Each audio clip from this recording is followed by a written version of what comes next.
All right, so the Colorado Avalanche get back in the win column with a very nice 5-1 road win in Seattle, and in the process, give Jared Bednar his 300th career victory.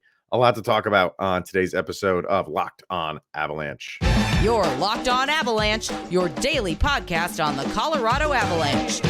Part of the Locked On Podcast Network, your team every day.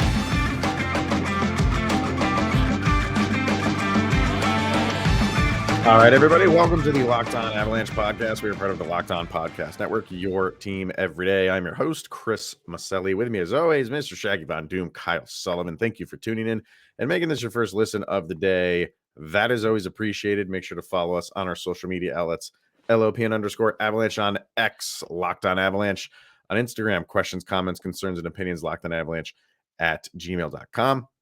Follow us on our YouTube channel over on YouTube. Hit subscribe, get notified when a new show goes live, and make sure you subscribe to our Subtext. Link to that is in the show notes below. And when you do, you become one of our very so special insiders and chat with Kyle and I one-on-one, and we get your opinions on the most recent game, your predictions on games, all that fun stuff, which we read on this very podcast. All right, Kyle. So let's get to it. The Avalanche get a win back in the win column. They needed this just to calm things down, right? Like just to feel good about themselves. The fan base can feel good about themselves. This isn't like everything is fixed. But the way that they played, this game started at one level and ended at another. And where it ended was where you want to see Avalanche hockey. Like it wasn't like a horrible beginning to the game. Yeah, they gave up the first goal again, which incredibly enough is the 10th time in a row they've given up the first goal to the Kraken. One got called back. One got called back, which was massive. We'll get to that. But just the general bird's eye view of this game, what's your takeaway? That first period intermission, going into that locker room, one of these days, I want to be granted with the audio of that speech. I know it boils down to, do you not understand the words that are coming out of my mouth? I went public with my displeasure of our effort. The first period was more of the same, and we're not going out like this. And that second period, you saw them fight and push. And you're correct, that callback goal was a momentum swing, but there was a save in that first period from Georgiev that felt that goal that called back. Georgiev was just laying on his stomach.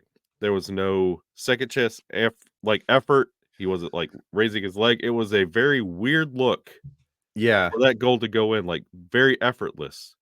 I gotta feel like he was covering. Sorry, but go ahead. Finish your thought. It was.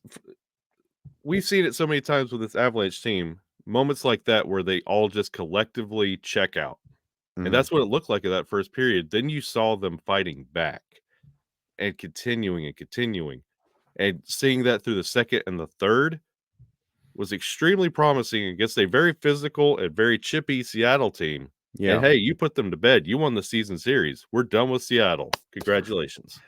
Which just seems wrong, first of all. I mean, we're halfway through November and we won't see Seattle for the rest of the year unless it's in the playoffs.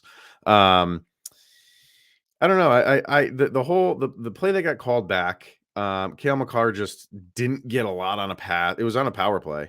Didn't get a lot on a pass right from the blue line. It just seemed to go off the blade of his stick. And it was kind of just like a wounded duck puck that Seattle picked up, went the other direction. Yeah, Georgiev, it seemed like he was laying flat on his stomach. So I have to feel like he thought it was under his pads or under his stomach and had the puck stopped and was just waiting for a stoppage. But I put more of the blame on Cale Makar there. Like you can't give Seattle 3 whacks at a puck on a 2-on-1. So what's Cale Makar doing there? He turned the puck over. Okay, that happens. You know, that's just a mistake that, you just whiffed on a pass. Fine. He got back and played defense. He did the best he could on a 2-on-1, but you cannot allow one guy to get 3 whacks at the puck. So it got called back because there was goalie interference. It was a touchy goalie interference, if you ask me, but it's goalie interference. By the letter of the law, it is. So it got called back, and thank God it did, because where the Avalanche were going, you're right, it seemed like it was just more of the same of what we've been seeing. But there was a shift, I don't know, around 13 minutes in the second period, where the Avalanche, by far, it was their best possession. They didn't score on it, but they finally did a few minutes later. And that, to me, that was a turning point, because from then on, it was like, for whatever reason, that was a team confidence builder. And go back and watch it. It was right around in between 14 minutes. It didn't get to the 10-minute point of the period, but somewhere between 14 and 12 minutes, there's a really great shift by the top line that just seemed like that was the turning point in the game. And then things started happening for the Avs left and right, just getting really good opportunities, and they were finally burying them. Finally, you're getting and I know you're not going up against their top goalie. You do have to take that into consideration. But how many times have the Avalanche been shut out or been giving nothing by substandard goalies? So fine, I'll take this. I'll take 5 goals against a backup goalie any day of the week, the way the Avs have been playing lately, especially on the road. And that goalie interference call, they were looking, they challenged, and I feel like Jared Bednar took a screenshot of that entire sequence, and that was the bulletin board material in that intermission, saying, hey, they called that goal back, but look at what I'm seeing here with my eyes, and pointing out Cale Makar, Georgiev just laying there. There was no help. Like, Seattle was having a field day, and you could tell, that shift, there was some saves, and it felt like, I don't know what it was. The Avalanche turned it on, and it was like they woke up from a 2-week vacation. Yeah. And you heard the altitude commentators talking about, this feels like Avalanche hockey. It did. And nothing happened, honestly, other than a Mikko Rantanen goal. Nothing really changed. Just this team collectively, all at once, decided we're playing hockey. Yeah, I go back to that shift, and sometimes that's all you need. You don't have to score on it, but it's just one where you're putting in maximum effort, and you're cycling, you're keeping the puck in the offensive zone for extended amount of time. Everything was just lined up perfectly, and then it was maybe another 3 or 4 minutes later, Mikko finally gets one, and then Colton gets a goal that is just eluding the Avalanche this year in a shot from the point. And you get a nice rebound, and somebody is there to pick it up. And for that goal, it was Ross Colton. So just you want to see that, that's just the stuff that the Avalanche have not been getting. And for him to get that goal, again, I love his celebrations. There's nobody happier in the league. And you saw him, when he scored that goal and they went over to the boards and he's celebrating, he is firing those guys up. He was dropping F-bombs every other word. You could read his lips, and they took to that. And that's everybody, a lot of people out there, and I understand it, saying there's no leadership on this team. I don't buy into that. They don't have the leader. Yeah. But that doesn't mean there's no leadership on this team. And I know Ross Colton is new, but you like seeing stuff like that, because that is what guys rally behind, an emotion like that, because that gave them the lead. And then they obviously never relinquished it. And I just thought it just you just saw the play increase and get better as this game went on. It wasn't horrible in the beginning, but it was kind of more of are we getting another game where it's just kind of going through the motions? You're going to get some opportunities, and the Avalanche did. Again, they had some opportunities early that they didn't cash in on. And I'm sitting here again, when is the next one going to come around? And then when they did, it was just the dam opened up, and that this is what this team can do. I just got to do it again.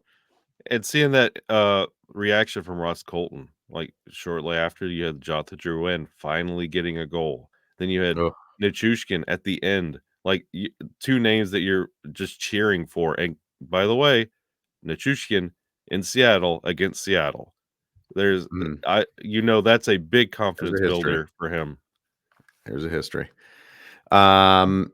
We had some line changes in this game and some different defensive pairings. So we definitely have to get to those.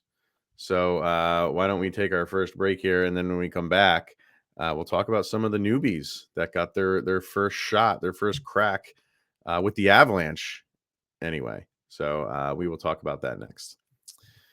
First, we're going to discuss Jace Medical, and Kyle and I, we spend a lot of time talking to each other. We get fired up together on wins and losses, who starts, who sits. We're going to be talking about that soon. And I'm thankful for the connection that we have and with our fans. And today, I want our chat to be a little bit more personal because we just learned that you can get a 1-year supply of ED medications. And you realize what that means? You can bring an extended travel, bring on the next natural disaster or supply chain issue, and you're covered, my friend. You don't have to worry about whether or not you can refill your generics for Cialis, Viagra, and all those prescriptions. And it's possible because of our friends at Jace Medical. So go online right now at jacemedical.com to receive your 12-month supply of your daily medication. And remember to use the promo code LOCKEDON at checkout for a special discount as well.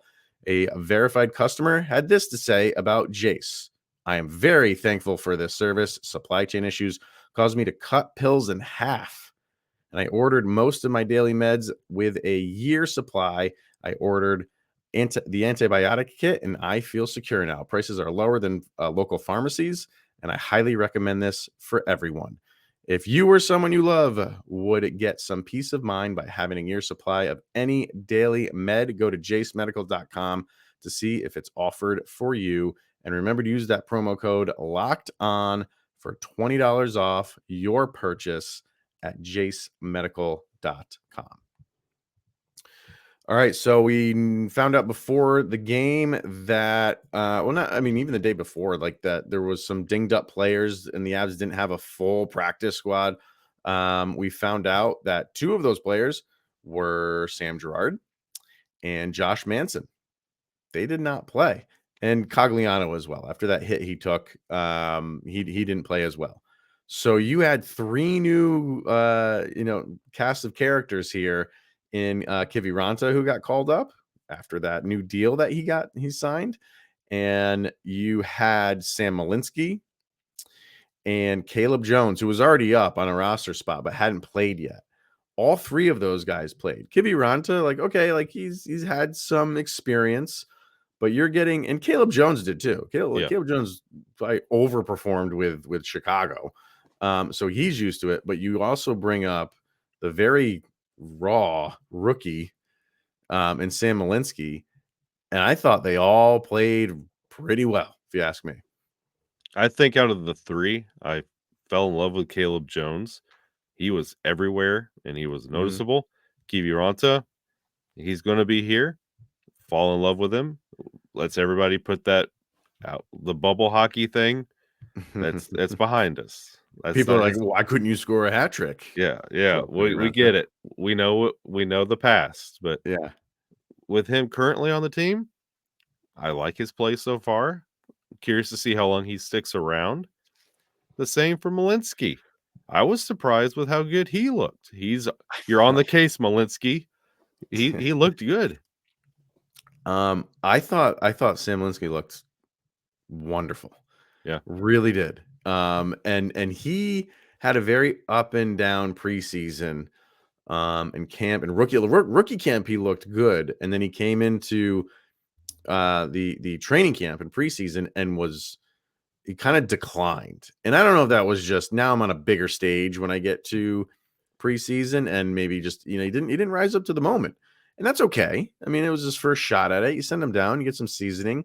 And maybe that's all he needed was just to get his feet wet, even if it was the preseason. And he came up. I thought he looked good. I thought he was moving the puck. He wasn't getting the puck and like trying to get rid of it right away. And you see that a lot in rookies because they just don't want to make the mistake. So they'll make an early pass, an easy pass, because if they're under pressure, under duress, they're afraid they're going to screw up. He was making moves. He wasn't afraid to shoot either. I don't know. Did he get any shots on goal? He only had one, but he had a few directed towards the net. Seattle was blocking shots left and right. So I thought he looked good. Yeah, I thought Caleb Jones looked really good too. Now, is this something that's going to last? That remains to be seen. But at least for this game, when you're bringing up three guys that are expected to, play a role, a big role, not just one guy filling in, I thought they did great. Yeah, you could clearly see which two guys have NHL experience. And Sam Malinsky, remember back before preseason and practice, and it was rumored that he was going to be a starter for this Avalanche team. There was some He had a chance. He had a shot there was at some it, sure. there was serious buzz, and I believe he heard this as well. And when he got sent down to Loveland, he worked. He did the work. Almost, we use this example all the time, but hey, Alex Newhook, start it down. You were expected to start with a team. You didn't. Spent some time seasoning, and I think he looks pretty good. I would like to see again how long he sticks with a team and what this pattern looks like. But what I saw in this game, I think you could build off that. I think it's a really good contribution, and I'd really like to see him when he gets comfortable on the NHL stage. I know, they're different positions. Malinsky, Caleb Jones had 15 minutes and 42 seconds of ice time. Malinsky had 12 minutes of ice time. And some of that is there's probably a few minutes there where it's just like you have a big lead, you're just rolling lines. Yeah. Right. So he probably got a couple extra minutes because of that. And I know Curtis McDermott was slotted in as a forward. Did you look at his time on ice? 2 minutes, 46 seconds. What are we doing here, guys? And before we go too far, I want everyone who is saying, this is what we wanted, McDermott had a fight. That was the most lifeless fight I've ever seen in my life. If you're telling me this is what we roll Curtis McDermott out there for, forget about it. I appreciate the effort in the fight, and I understand it. But that was two giants, him and Elysiak, going at it, and that was like the most lifeless fight I've ever really witnessed in quite a long time. And McDermott, when was the last time he fought? He hasn't fought in forever, so it's almost like he had to get back into the ring for the first time since retirement. And it showed. That was just a dull, boring. He was the aggressor in all of it. I guess you say someone had to win that fight, it was him, but that was boring. So thank you for the thoughts and the effort, but it didn't get it. That fight didn't really get anybody riled up. No, it looked like Ric Flair's retirement fight. Everybody's just like, oh, this is sad. It was bad. It was really bad. So as far as individual players go, I thought Mikko Rantanen was looking good. Yes. He was stick handling like I've never seen him stick handle before. And he had a couple really good chances. I just lost it. Here we go. He had the one goal and the one assist, but he could have had a hat trick on that night because there was some opportunities he had that had some pretty good saves on the Seattle side. But I thought he played very well. We talked about the defenders. Cale Makar with a beautiful goal. He could have had two, but like you said, the last one, it was actually tipped in by Nichushkin. So Makar with a goal and assist, and it was a little while since Cale Makar scored a goal. So he had the 1-1. Mikko Rantanen with 1-1. You had Nathan McKinnon with 3 assists. Yep. Tomas Tatar with 2 assists. Nichushkin with the goal. Colton with the goal. And you touched on Jonathan Drouin with a goal. And man, if anybody in the league needed a goal, was it not Jonathan Drouin? Come on now.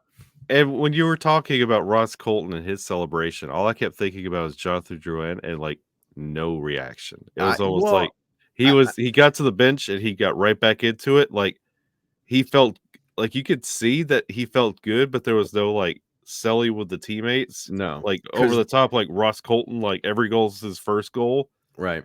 No, I think because he just feels relieved. yes, that's what that was. He's not going to go overboard because he knows, it took him maybe 10 games too long to finally score a game or score a goal in a game. But that was just relief. That was relief. And then he goes out and commits a penalty. Not really his fault, but but whatever. Yeah, but I mean, you got it. You got to be happy for him. And if you want to make comparisons, like with Val Nichushkin when he first joined the Avalanche, took him a little while to get a goal too. And now he's got a 7-year contract that he's on. Not saying that's where Jonathan Drouin is going, but sometimes you just need that one. It's like a bunt in baseball when a guy is struggling. Maybe this could get it. He's not going to be a scoring machine, but someone that you can rely on. There's so many things here where it could just catapult him forward, and you'd like to see it because they could absolutely use it. But now we just have to wait and see. We'll wait and see. And that goal was assisted by Nathan McKinnon. Nathan McKinnon, buddy to buddy. So, all right, couple more things to get to. Why is this Seattle crowd still booing Cale Makar? Can we move on from that, please? It's a little ridiculous. So we will talk about that next. Right now, we're going to talk about FanDuel, and you can score early this NFL season with FanDuel, America's #1 sportsbook. And right now, new customers can get $150 in bonus bets with any winning $5 money line bet. That's a $150 bonus bet if your team wins. And Kyle, it was a good night for Denver sports. My goodness. Well, I mean, Buffalo was just, screwing up left and right, but hey, sometimes that's what you need to get on track. And the Denver Broncos have now won 3 games in a row, beating teams of the likes of Kansas City and Buffalo, who's not playing the best, but hey, what a game that was. It's been a while since Russ was a Seahawk, but he still needs the 12th man to win a game. Well played, sir. So you've been thinking about joining FanDuel. There's no better time to get in on the action. The app is super easy to use. There's a wide range of betting options, including spreads, player props, over-unders, and so much more. So visit FanDuel.com/lockedon today. For FanDuel, it's the official partner of the NFL. All right, so just to touch on this Cale Makar thing and the booing, like I get it. The first game of the season, coming out of the playoffs where you booed him, you got a game 7 to boo him, and then you're gonna boo him the first game that you're playing in Seattle. But it's gone on for too long, and it's just getting to the point of silly right now because first of all, it's Cale Makar. Like, he's not a goon. He's not hated around the league. This isn't like a Tom Wilson type of thing or a Brad Marchand type of thing. It's Cale Makar. And if you don't like what he did, that's fine. But now we're still gonna boo him. And I'm curious to see, because we were saying, like, this is it. Now you're not going to see them barring playoffs until next October at the earliest, if you play them early in the season again. Are we going to be doing this a year from now? At some point, this just needs to end, just because it's silly and because it's the player that you're booing who's pretty much widely loved. Seattle fans just can't get over play from the playoffs from last year. You also have to realize Seattle has no history. This is their beginning of. They want something. They need something. Everything else they have it's been manufactured from the get-go. This is what we're doing as the Seattle Kraken, and this is their first instance of a memory of a playoff rivalry. Right. This is their first time. Let them have their first time. And we were complaining in the first segment about how weird it is being in November. We're already done with Seattle. I think this is a good thing for the Cale Makar Boo Birds that reside in Seattle. We won't hear from them for the rest of the year because they have a lot of other teams to play throughout the year and a lot more to play for. And Colorado is not #1 on their hit list right now. So I think that will calm down. And I guess you seemed could like say it the was in the game. OG Kraken fans will remember. Yeah, But and it seemed like it was toned down a little bit. It wasn't as loud as before. And that's a good point about, they need something to latch on to and rally around. But you could go to this year. Andre Burakovsky is still not playing because of a hit from, I believe it was Jacob Trouba, who people don't like. Like, that's a guy you go boo. You know what I mean? Like, he's a hard-nosed player of people. Like, he's in that Tom Wilson range. I'm almost positive it was Trouba I who think hit so. him. And your guy is out still from that hit. Who'd Makar hit? Was it McCann? Was it Jerry Yes. McCann? Pretty sure it was McCann. Like, he came back from that. Yeah. So, it doesn't make any sense to me, Seattle fan. Just stop this madness. Stop this ridiculousness. Move on from it. I think it's cute. I don't know. I think it's dumb and stupid, but it's gotten to the point of dumb and stupid. It wasn't earlier. I gave you the one game to start this year. Now we're still doing it. Please let's move on here. All right. What do we have from our subtext people? We got a couple responses. This one is from, I believe this is from Vargar. Yeah. Vargar really liked what he saw from Caleb Jones. Great puck pursuit and gap control and makes quick decisions with the puck. He looked great, especially with the Byram. Malinsky also played well, made some nice passes. Nice to see Avs have the net front presence, like we were saying with Colton. Mikko and Colton goals, which turned the game around, were scored by going to the paint. The Avs need to keep that up. Thoughts on that?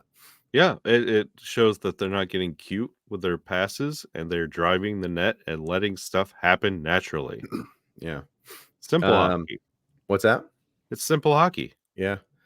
That's what they had to get back to. Yeah. Like they're NHLers and they're gonna want to show off their skill, but yeah, you had to get back to just doing the grease work. So here's Easton. Such a rough start and a timely challenge on the goalie interference. Georgie looked better. The longer game went on. Drouin got on the board.